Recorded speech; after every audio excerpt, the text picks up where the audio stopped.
Bonjour, nous sommes le mercredi 7 mai. En ce mercredi s'ouvre véritablement le conclave qui a été préparé pendant quelques jours déjà. Les cardinaux sont réunis maintenant et ils ont besoin de notre prière. Nous pouvons commencer notre prière par une prière à l'Esprit Saint. Viens Saint-Esprit, viens dans nos cœurs. Du haut du ciel envoie un rayon de ta lumière. Viens Père des pauvres. Viens nous visiter. Tu es le doux hôte de nos âmes, notre ami.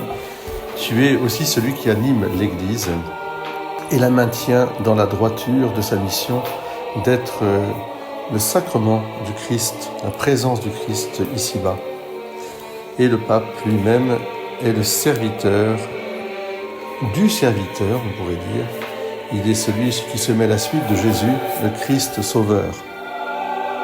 Toujours cette magnifique musique d'Ennio Morricone.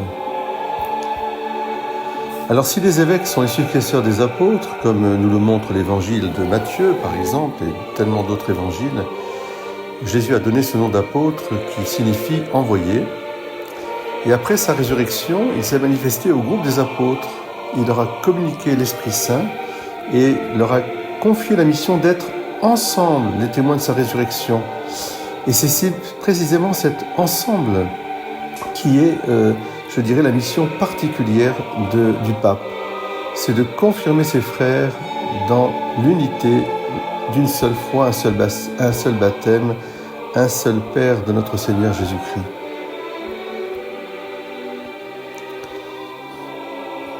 On représente Pierre avec les clés parce que il a reçu cette mission d'ouvrir et de fermer. Il est le symbole, je dirais, de ce chemin qui mène au paradis. Il reçoit les clés du paradis.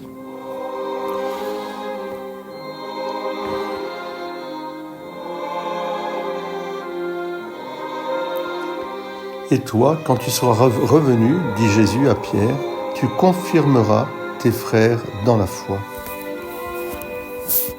Que le Seigneur nous donne un successeur à Pierre, un successeur qui confirme vraiment ses frères dans la foi.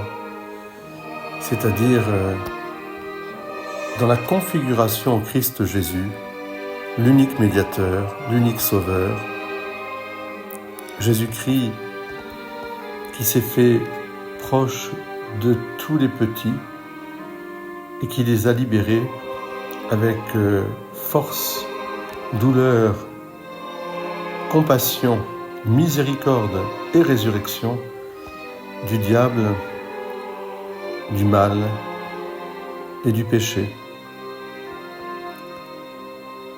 et de la mort.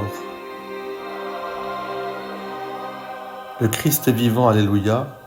Il est ressuscité, alléluia. Il est vraiment ressuscité, alléluia.